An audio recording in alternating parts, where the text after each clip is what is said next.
Fox 61 News at 10 starts now. It's just terrifying that you can't do something that you love because you're a female running by yourself. Right now at 10, fears about staying safe while running after a Tennessee mother disappeared and was found dead. How Connecticut women are now protecting themselves. Also ahead, police are investigating a possible hate crime near Yale's campus. We're going to tell you how the school is responding tonight. And Connecticut giving out updated COVID-19 booster shots to fight against new variants. Find out when you can get the latest version of the vaccine. But first on Fox 61, runners have a renewed focus on protecting themselves after a Tennessee woman's disappearance and her death. Thanks for joining us here. I'm Ben Goldman. And I'm Jen Bernstein. 34-year-old Eliza Fletcher, a teacher and a mother of two, was found dead a few days after she went missing while jogging near the University of Memphis early Friday morning. The man suspected of killing her was arraigned today on several new charges, including first-degree murder. The case is bringing more attention to staying safe while running, especially alone. Fox 61's Gabby Molina in West Hartford tonight to tell runners what they're now doing. Gabby?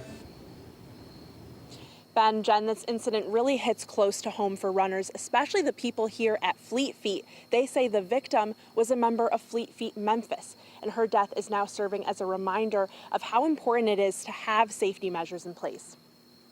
It just is a very stark reminder that we always need to be prepared. We need to run very aware of our surroundings and understand what's going on. Members of the running community in Connecticut forced to think about their safety after 34-year-old Eliza Fletcher was kidnapped and murdered while on an early morning run in Memphis, Tennessee. It could be any one of us. So many of us runners have to get up early in the morning when you work.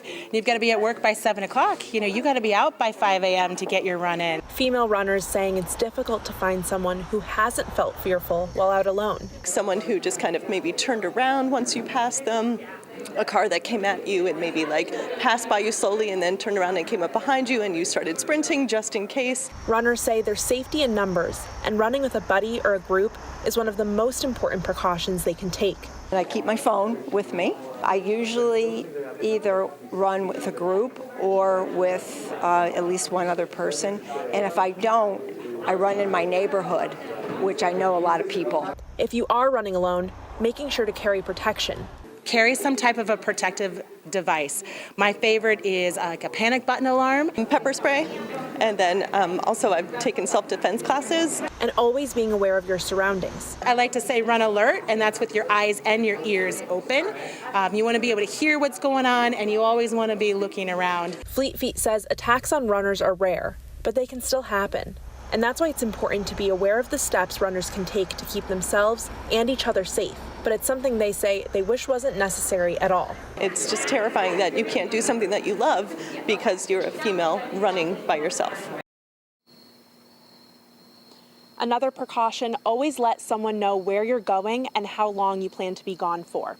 Live in West Hartford, Gabby Molina, Fox 61 News. Very important reminders tonight. Gabby, thank you very much. All right, we want to switch gears and talk about your forecast. Let's check in with Chief Meteorologist Rachel Frank for a first look at it. Hi, Rach. Ready for some sunshine, really, as we head through the next couple of days after several days of cooler than average temperatures, clouds, and yes, even rain Monday and Tuesday. Quite a bit of it, in fact, near 70 degrees right now for the New Haven area. It is beautiful out there. It's an open up the windows kind of night. Temperatures in the 60s to right around 70 degrees. And we're seeing clearing skies out there. So if you didn't see much in the way of sunshine, I know I didn't. We got a lot more on the way for tomorrow. Low temperatures tonight dropping into the mid-50s to right around 60 degrees. Those clouds clearing on out of here, and it is a nice, refreshing start to the day tomorrow. Any early clouds break for sunshine, and temperatures will end up climbing into the upper 70s as we head through the middle of the afternoon. If you don't have a chance to enjoy tomorrow, because, life gets in the way sometimes, we get a redo on Friday with a slight warming trend heading into the weekend. The weekend forecast looks amazing. We're going to talk all about it, plus when rain returns coming up in just a bit.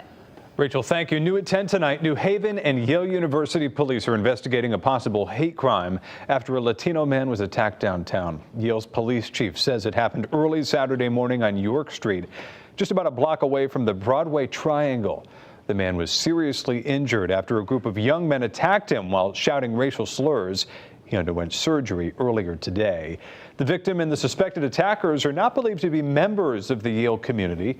Yale's police chief also says some students helped the man get medical treatment. Also new at 10 tonight, a Hartford man arrested after he's accused of selling more than a dozen guns illegally for money and for drugs. A federal grand jury indicted 29-year-old Jaime Diaz for unlawful possession of a firearm and dealing firearms without a license. The U.S. Attorney for Connecticut says between August of 2020 and last November, Diaz bought 17 guns from Connecticut dealers and sold them to others for cash and narcotics. He pleaded not guilty and is now out on $25,000 bond. New tonight, you can now get the updated COVID-19 booster here in Connecticut. The latest version of the vaccine offering more protection against new variants is ready to be given out to anyone eligible. Fox 61's Alicia Machado joins us live in Hartford tonight. Alicia, how are Connecticut's medical providers getting ready for these new doses?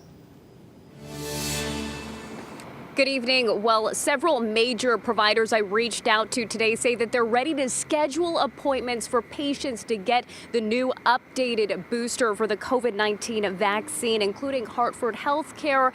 They have a series of pop-up drive-up clinics that you can get a shot at now.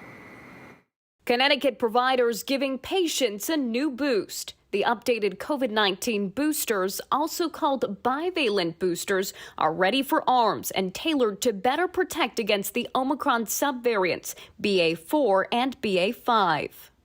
This is our first winter in 3 years going in with a vaccine that has been tailored to the strains that are circulating. Connecticut's Department of Public Health tells me about 200,000 doses of the updated boosters were ordered, and shipments began arriving to providers on Friday.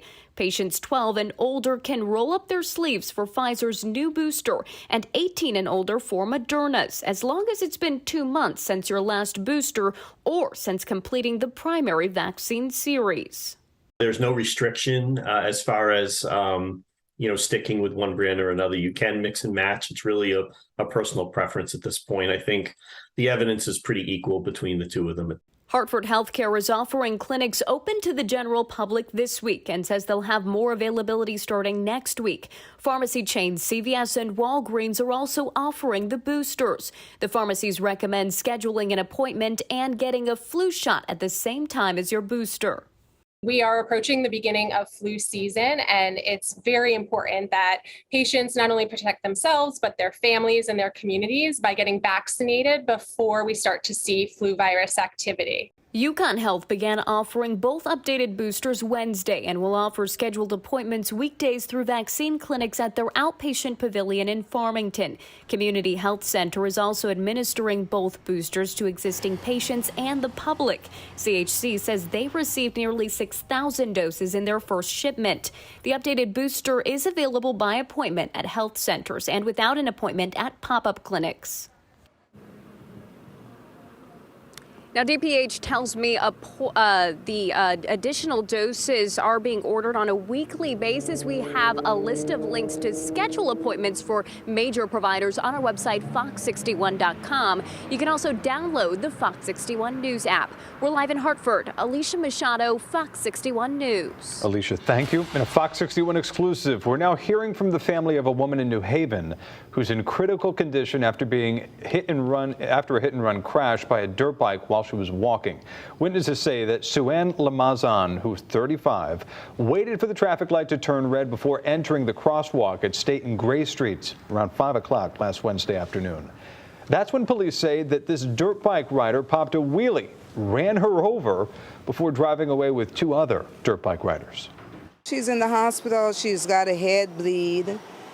She has a broken arm. Her forearm and elbow is broken.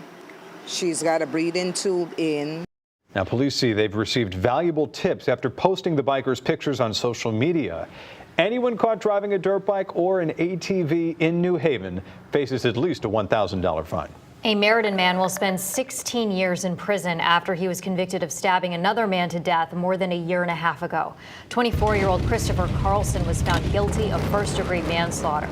32-year-old Ernesto Cipolli was killed in a fight in January of 2021 outside of the Corner Cafe bar in Wallingford. Cipolli was honored by this memorial motorcycle ride last September. An update tonight from Mansfield, where classes will resume tomorrow after they were canceled due to bus issues. School was canceled today for pre-K through 8th grade. Mansfield superintendent said the district was concerned about the bus company's ability to get kids to school safely. Tonight, Mansfield Middle School's principal says those concerns have been resolved and bus schedule information was sent out to parents this evening.